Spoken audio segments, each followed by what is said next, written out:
It's the 28th of August 2022. So today we'll have some questions and answers. So the first question. Good afternoon, Longpo. During walking meditation, I walk very slowly. I do observe there is mental intention preceding each of the movement of the foot, i.e. lifting, pushing forward, dropping and pressing of the foot onto the ground. I also experience a gap in between each of the above mentioned 4 processes. Sometimes feel lightness, heaviness, tiny movements running through the foot, hardness or softness when the foot presses on the ground, heat or cold. Upon contemplating, I came to realize that the mental intention is the cause, and the movement of the foot is the effect. Then the movement of the foot becomes the cause for the next mental intention, and goes on and on. After that, I contemplate that this is how the mental and physical processes interact with each other. The characteristics of the elements and the physical and mental processes are impermanent and not self. I would appreciate Longpo's comments and guidance on this. So Longpo answered so when we have mindfulness over walking and mindfulness of the foot lifting and then moving and then pressing down, then there's intention there for that to happen. So when the mind has this intention, then it gives an order to the brain in turn orders the body. And with the nerves of the body functioning and being connected, then it can follow the orders that the mind gives it.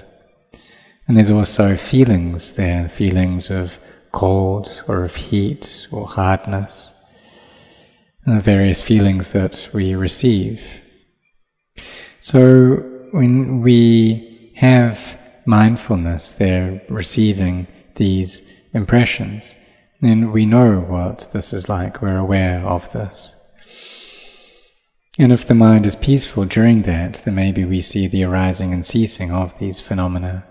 Or we can contemplate directly into that arising and ceasing, seeing its inconstant and unsure nature, and seeing anatta, that it doesn't have a self. So it's possible to see that in this body, that there isn't really a body there. Or we maybe see that with the people around us, sitting around us, our family members, our friends. They're not really there, it's just names that we call one another. But in truth, it's just 4 elements. We can see the arising and ceasing of those, how they're not sure, how they're just temporary things. And then we see anatta. So if we see like this clearly, then we see the Dhamma. So may you be intent on continuing to practice in this way. So the next question is, good evening, Longpo. In one meditation sitting, I experience all these phenomena. The eyes blinking very fast, seeing bright flashes of lights, persist and then cease. And next, numerous chains of prickly sensations along the 2 arms. Desire arises, wanting it to cease. Mindfulness arises, watching the prickly sensations persist and cease after that. Next, the body feels like lifting up from the buttocks, off from the cushion. I establish awareness, and this phenomenon ceases too. Now my body feels pleasurable. Next, the body that was initially straight and turgid now becomes very soft, like melting into liquid, and I'm unable to support myself. Mindfulness arose, and this phenomenon ceased, and the body became straight and turgid again. After the end of sitting, I contemplate on the impermanent, unsatisfactory, and not self-nature of the body, and it goes its own way. Out of compassion, may Longpo correct and guide me along this path to seeing the ultimate truth. Sadhu. So when sitting in meditation, perhaps lights may come up. This is a form of nimitta, these bright visual perceptions, bright lights. So when seeing these, we can also see how they arise, they stay for a bit, and they cease. There may be some unpleasurable feelings in the body as well. We should just have mindfulness over them, knowing them, seeing their arising, lasting, and ceasing. And perhaps the body at times feels very straight and very heavy, and sometimes it feels weak and soft. And so these are just feelings that we gain. When we open up our eyes, then the body was just like it was before. It's also possible for it to feel like it's melting, going into water. And so this is a kind of an experience of Dhamma here. The body melting into liquid and then flowing. Eventually we can see it disappear. You can experience the Dhamma through this. So you should contemplate that this is anicca, dukkha, anatta. This is unsatisfactory and impermanent and not self. And when you do that, you can do this for the arising of samadhi, and then wisdom can appear. And so just carry on practicing like this, making your mindfulness continuous, and wisdom will arise.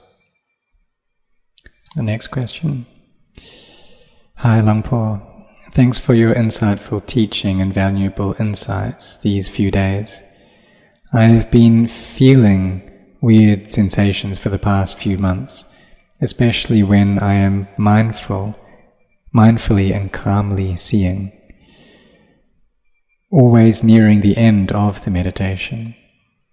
I can feel a sensation in me turning while I am sitting still in a meditation posture, and I try to ask myself to come back, but it doesn't help. What would you advise? Thank you. So Longpo said that when it comes to samadhi, then it's possible for these kinds of things to happen. If we sit for long periods, it may feel like the body's spinning around, but we open up our eyes and that's not what's actually happening. It's just a feeling that's coming up, that when there's peace in the mind, it can be like this. And so other things can happen as well. Sometimes it could feel like the body's sinking into the earth, or like it's expanding outwards, or growing very high into the sky, or like it's spinning around.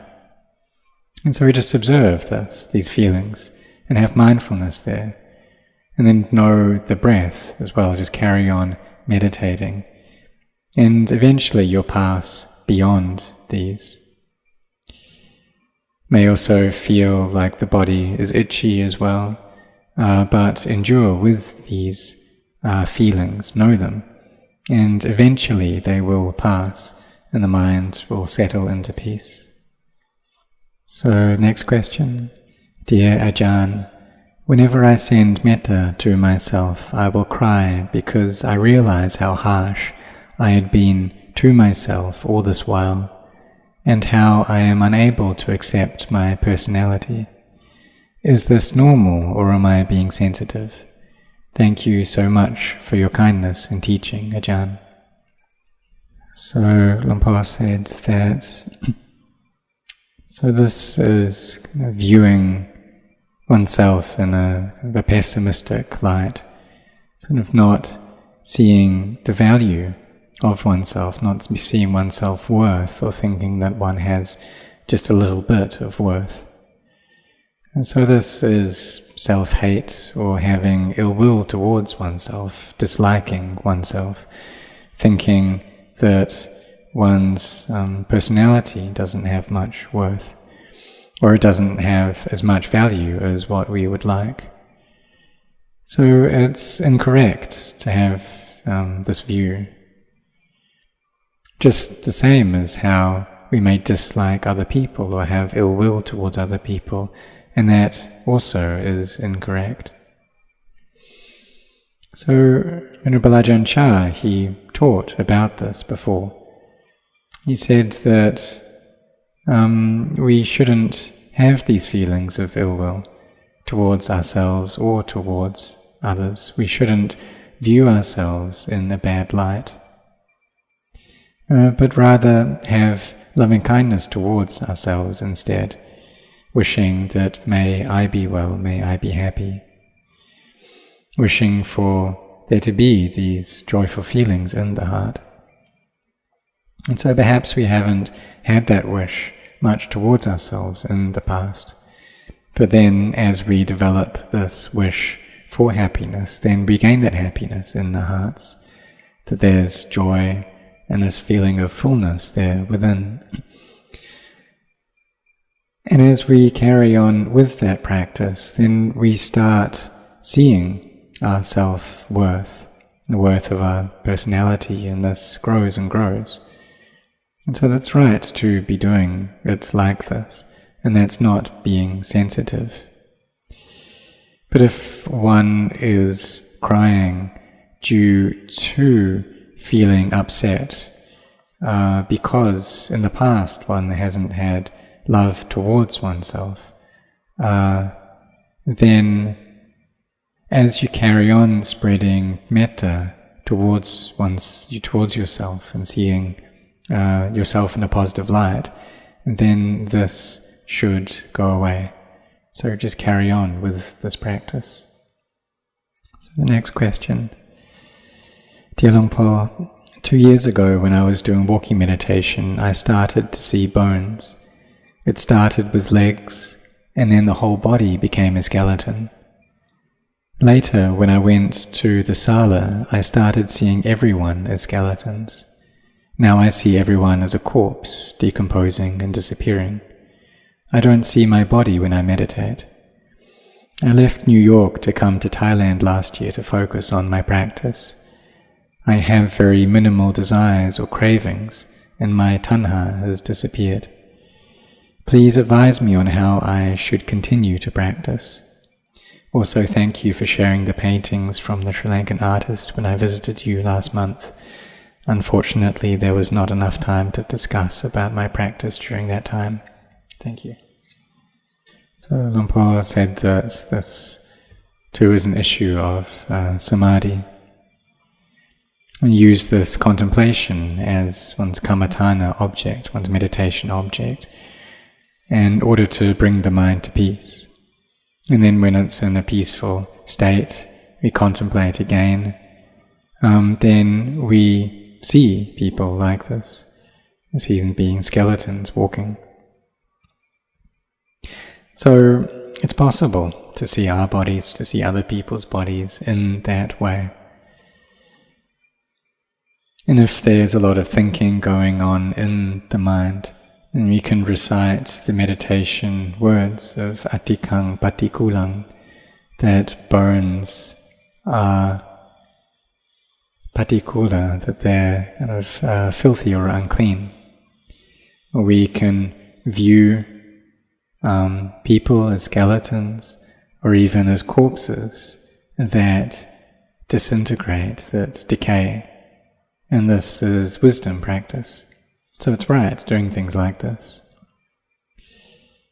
So this is similar to the way that monastics train. And in the time of the Buddha, they trained like this as well.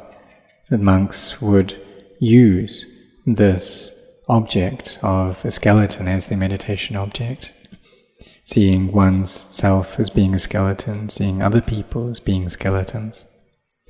So there was one monk who used this as his meditation practice, and he was walking along a path, and there was a husband and wife who had an argument, and the wife left, and she walked past this monk, and then the husband went following and asked the monk, did you see my wife? And he responded that I didn't see any person, I just saw a skeleton. And so these kinds of nimittas and these images, they can appear like this. So to carry on practicing and do this frequently.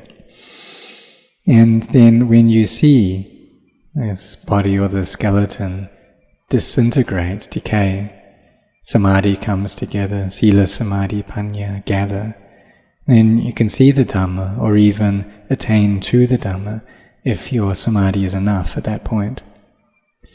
So carry on doing this and make this practice continuous.